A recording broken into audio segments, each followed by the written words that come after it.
Hello and welcome back to the cesspool, and welcome back to the floor. As is now. We'll see. I might have another little excursion type video to share, but for now we're back on the floor, and I come with a discussion and a little item to share, obviously because we need to have something on camera while I yap. So, before I show what's on camera, I kind of want to talk a little bit, because obviously by the title of this video, we're talking about streaming, and we're going to be talking about streaming in terms of video games, and by that I mean streaming services on game platforms, not like game streaming, because, well, there's been a lot happening in the streaming and media world, and I do keep up with that news. Obviously, the big thing is that Paramount is buying Warner Brothers, and Netflix kind of copped out. They're like, no, you know, this is getting kind of stupid. We're not going to do this anymore.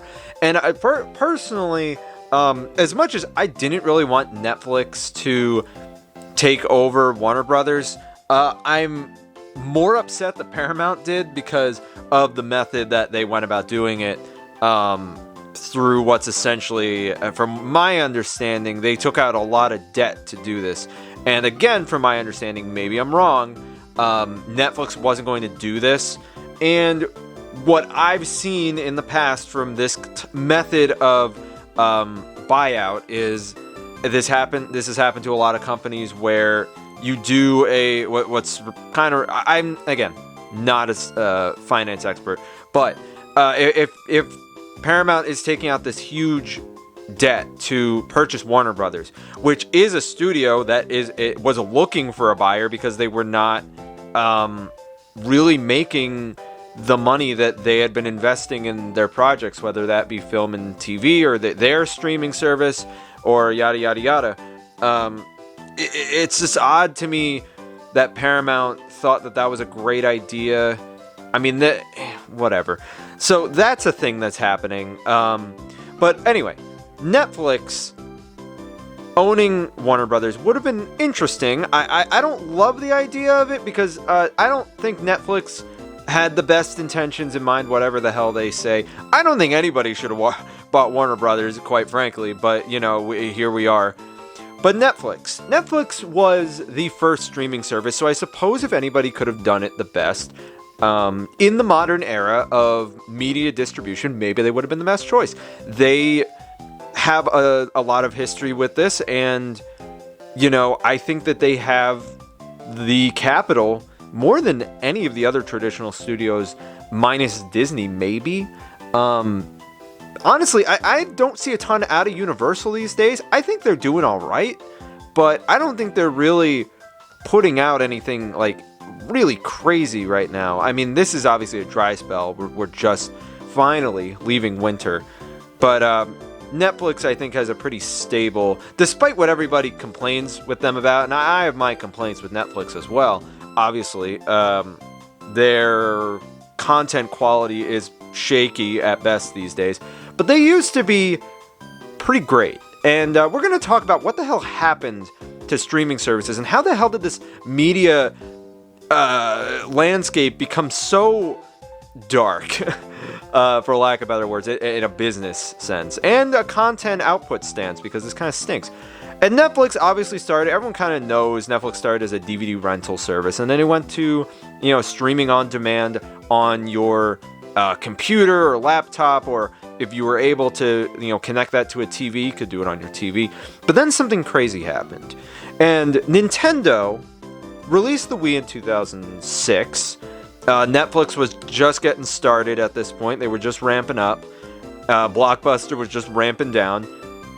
And I don't remember the exact year, but early in the Wii's life, Netflix and Nintendo partnered up, and they started allowing Netflix to stream on your Wii.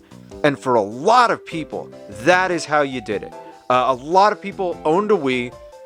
Freaking 100 million people owned a Wii, which was more than the 360 or PS3. And eventually, though, they got their Netflix apps, from what I understand. But, or, you know, set-top boxes came out. And now we're going into the 2010s. But during the late 2000s, a lot of people didn't have that stuff, and that stuff was expensive. A lot of people had a Wii, though, and a lot of people just had Wii Sports, played a little bit of that, and put it down. Now, here was your second chance at life for your Wii. You got one of these, a Netflix instant streaming disc, or eventually they released a app on the Wii Shop channel. But this guy was the beginning of it all. In my opinion, the Wii in Netflix's early years was their biggest growth platform. And I know that's crazy to say. Other than watching TV on your computer, not a lot of people had other ways to get Netflix into the living room. That was a big thing. Getting Netflix into the living room. Obviously, you could do that if you had their DVD and you had a DVD player. A lot of people did by the late 2000s, obviously. But getting it through streaming on your game consoles was one of the biggest ways to distribute into, the early 2010s. I know people in my family had a Wii, and they'd play around with it, but after a year or two they were kind of done with it. It just sat on the entertainment center, and then they got Netflix. Then they started using their Wii again, not to play games, but just to stream. I know several people who had a Wii just dedicated to streaming Netflix, and eventually I believe Hulu came. I know Hulu was on the Wii U, and I believe Netflix was as well. But at that point we were beyond the physical disc being used. This was basically like a startup disc, and it would obviously connect to the internet, and it would have like the Netflix OS on the disc, and it is a Wii disc with Netflix on it. Now, from what I don't remember the disc very much. I do remember mostly people downloading the app off of the Wii Shop channel, but this disc was a huge push for Netflix into people's living rooms. And in my opinion, if Netflix did not make these deals with these game console companies, especially the Wii, because the Wii in the late 2000s was huge. It was in every single living room. And if they didn't make these kinds of deals, I do not believe that Netflix would have been on top like it is today. Despite, again, what people say about streaming, Netflix is still, on top in terms of, their size and their output and all that stuff. Again, quality aside, because man, we could talk about that, especially in recent years with their policy changes and everything and price hikes and all that. But that goes into a completely different part of the industry. Netflix is on top, and in my opinion, their early push to be into living rooms any way they could. This guy right here, big push for that. And it worked. It really did work. Now, obviously, everybody else kind of caught on, and then set-top boxes took over, and now we have smart TVs, and something like this is crazy. And now we're to the point where Netflix, you bought Netflix, or you got the Netflix subscription back in the late 2000s because you wanted to watch your favorite TV shows and movies, more movies in Netflix's case, and then you kind of got Hulu for your TV shows. You got these to watch your favorite media and other IPs. Netflix didn't make movies or TV shows or limited series. You would watch, your Universal or your Warner Brothers or Paramount movies and TV shows on Netflix.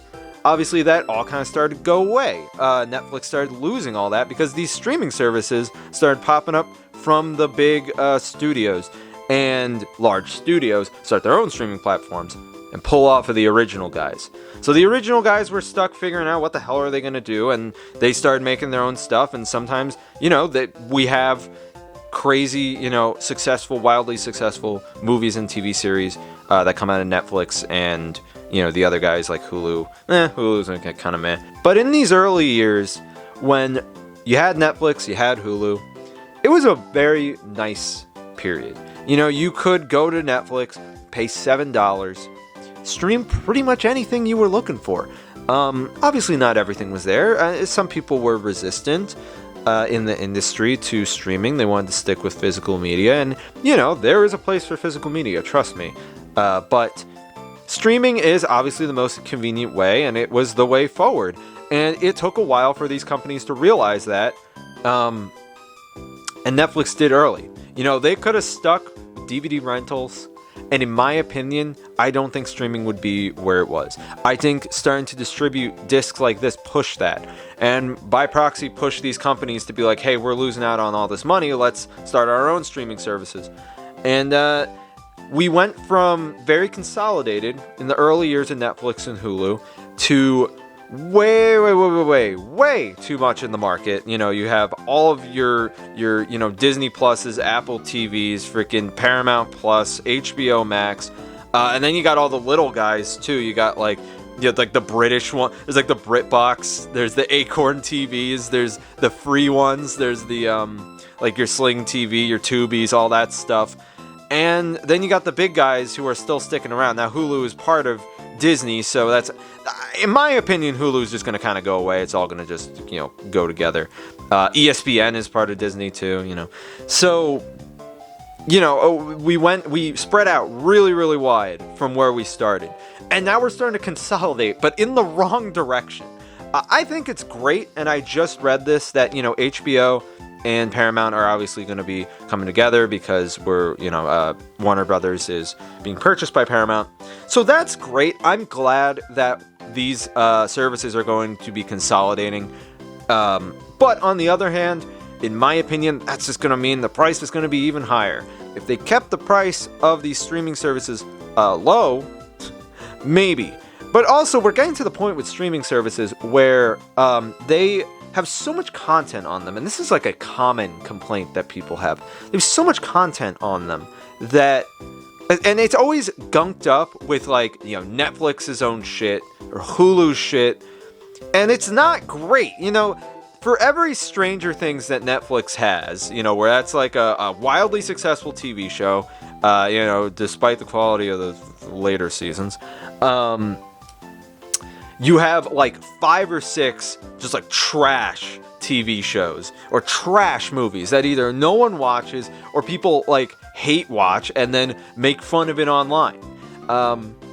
So, there's so much garbage that's filling up these streaming services that the quality is being buried in it, unless it's something that Netflix or Hulu or whoever is aware is already big. It already had to be established as one of their big franchises. It's very difficult for new stuff, whether it be good or bad, even be found on these services because there's so much garbage.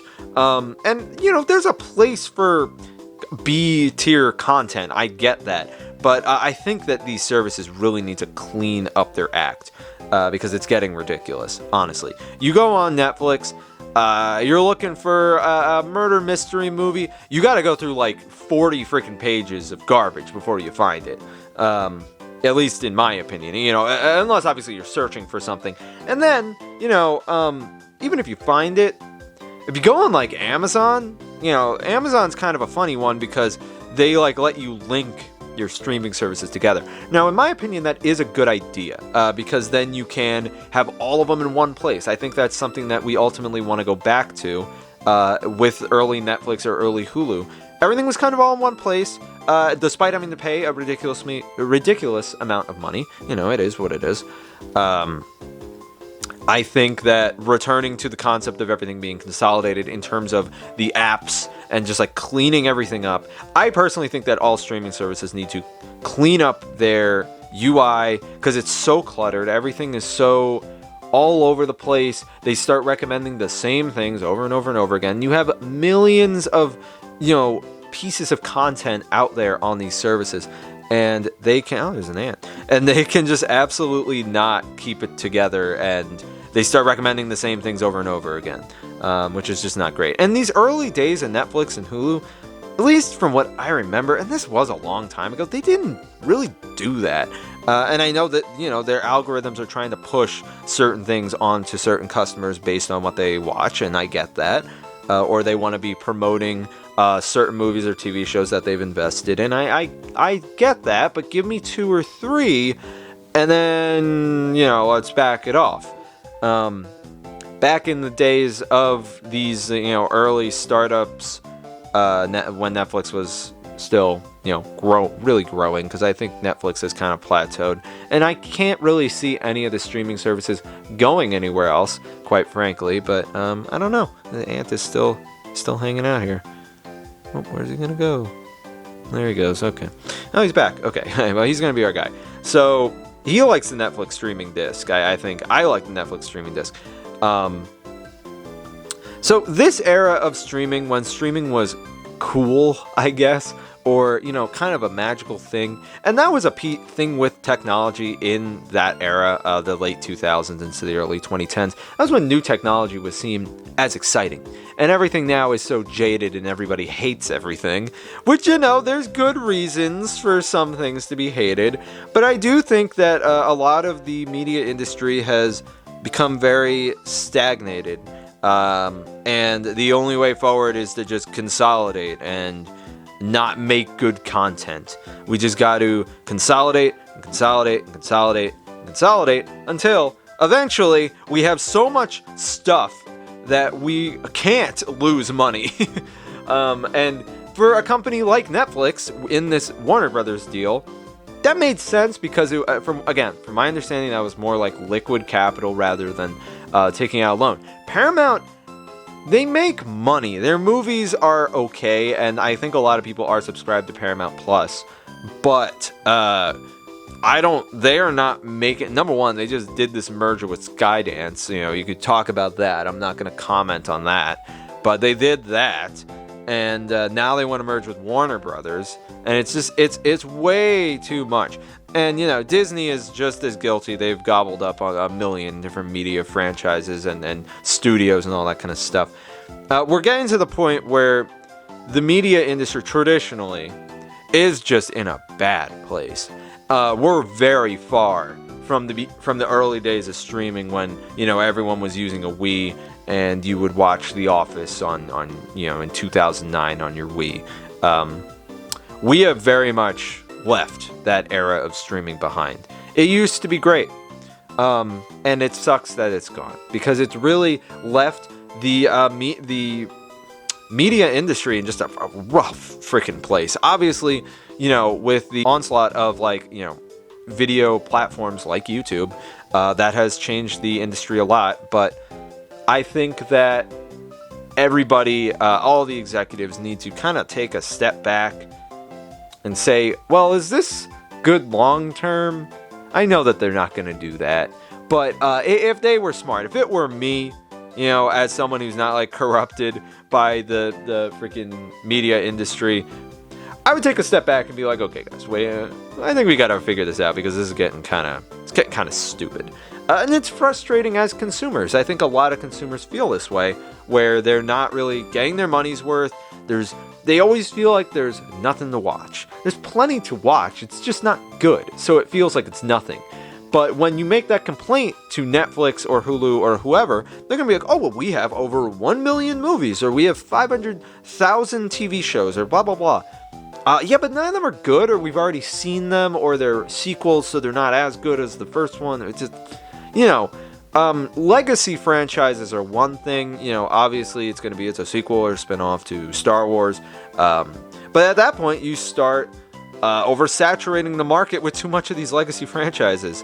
And the only chance that a new franchise has kind of gets squandered because there's no budget, or the studio starts interfering too much, or just it ruins IPs. And all that these companies care about at this point is just acquiring more IPs. Not making new ones, because that's a lot of work and that's a lot of risk. Well, let's be safe, buy up ones that already exist, and then we'll just keep pumping out content for beloved IPs, and then you win. It's an instant win.